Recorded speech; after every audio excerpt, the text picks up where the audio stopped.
Hey everybody, this is Jennifer from Junk Journals by Jen. Welcome back. I just want to let you know that I'll be posting on Thursday and Saturday mornings, so you can look forward to that. And today is Saturday, so I have a bonus video of 10 junk journaling tips and tricks. Some of these you may already know, but hopefully you learned something new here today. I know I did.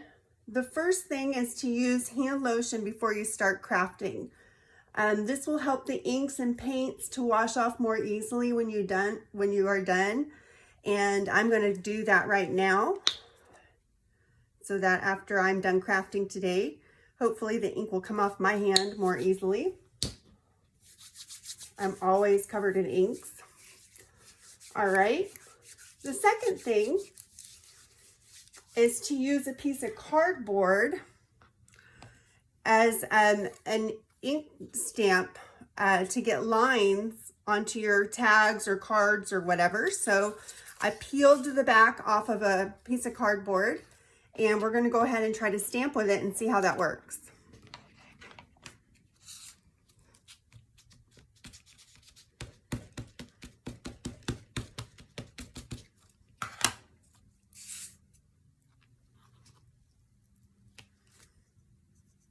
Maybe need some more ink.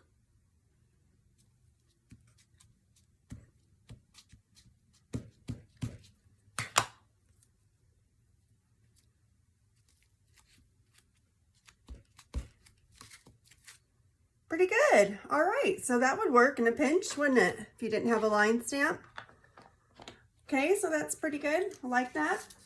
Number 3, the third one, is to move the paper when you are fussy cutting rather than moving the scissors. And I know this one, and it definitely works. You probably laugh at me using these little cuticle scissors to cut with, but they work like a charm.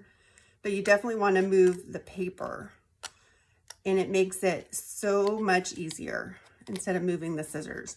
Now there's one exception to that, and that's when you're cutting large circles. You definitely want to move your scissors instead of the paper. But for fussy cutting little things, move your paper around, and it works like a charm. Okay. Fourth thing is the correct way to tie a ribbon onto a tag. So you take your tag, take your ribbon, and you kind of make a loop and stick that loop into your tag, into your hole, the top of your tag. And then take the two ends that you have and stick them through it.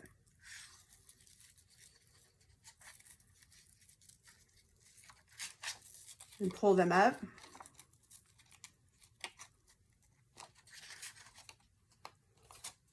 And that's how you tie ribbon on a tag. Hopefully you can see that. Fifth is an easy way to get even corners when you're cutting a tag, okay? The first thing you do is cut your first corner.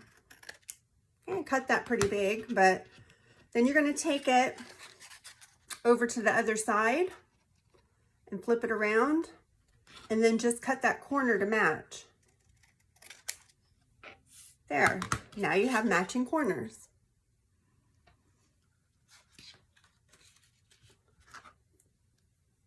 Also, if you like what you see here today, please go ahead and hit the like button. It really helps my channel, and subscribe if you haven't already done so. Thank you so much for your support. I really appreciate it. The sixth item is to use makeup sponges instead of ink daubers. So, you know, a lot of us use these ink daubers. They're not too expensive, but it is a cost. If you don't have those, you can certainly use these makeup sponges. If you don't have makeup sponges, you can even take a empty spool and put felt pad on the end and use those. That would work too. But either of these will work as a blending tool. And if you don't have ink, another tip, if you don't have the ink, you can use shoe polish. 7 is sharpening punches with foil. Now, I have heard of this before, but I have a second part to it. So they say if you punch foil, it will sharpen your punches. but I found a second part to this tip, and that is to take wax paper, sandwich it between a card stock between wax paper. So you take 2 pieces of wax paper, put a piece of cardstock between it, and then punch that. And it's supposed to make your punch work like butter. So I don't know, but let's try it on something and see if there's any difference. Wow, yeah. It works great now. I don't know which thing worked, but it works wonderfully. So awesome. The next thing is to cut scissors with sandpaper in order to sharpen them.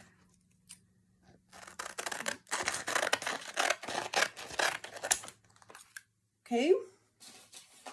I don't know if I'll be able to tell a difference just from that, but they feel pretty good. All right, that was easy.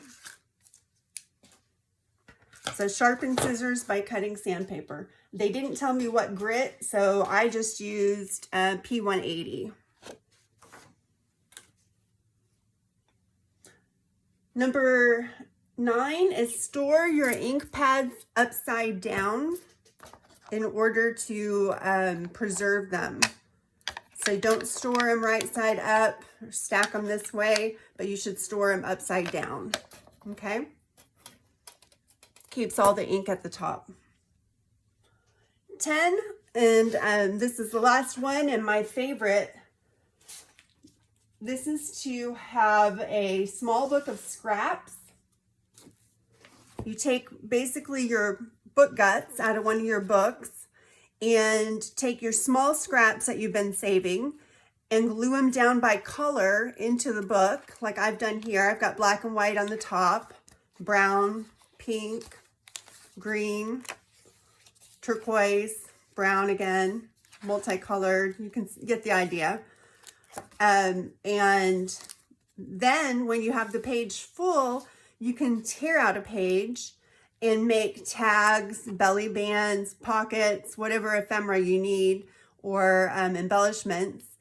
And you've got pretty book page on the back of it. So let's do that right now. Let's see. I think if we take out this one, we can make some ephemera for the journal we're working on Thursday. So we've got this. We can just make a tag out of it.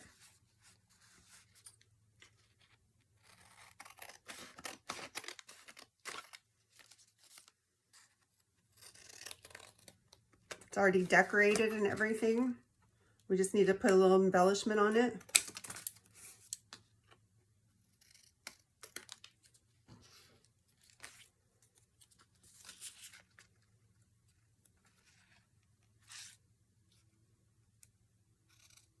Using our little trick there. And look, there's a cute tag. Isn't that awesome? So there's that. It's got book page on the back. If we wanted to, we could put some other kind of page for writing, but I like it the way it is. And then we've got, we could do a corner tuck out of one of them, out of that piece there, maybe a belly band right here. Isn't that neat? So hopefully you found this helpful. We went over 10 different tips and tricks for junk journaling. As always, if you've enjoyed what you saw here or found it useful, please like, subscribe, and share. Also, comment below if you have any ideas, suggestions, or questions. If there's anything you'd like to see me talk about or work on, I'm open to it. I would love to hear from you. Come visit me at my Etsy shop, which is linked below. That's all today at Junk Journals by Jen. Remember, journaling is about the journey. See you soon. Bye.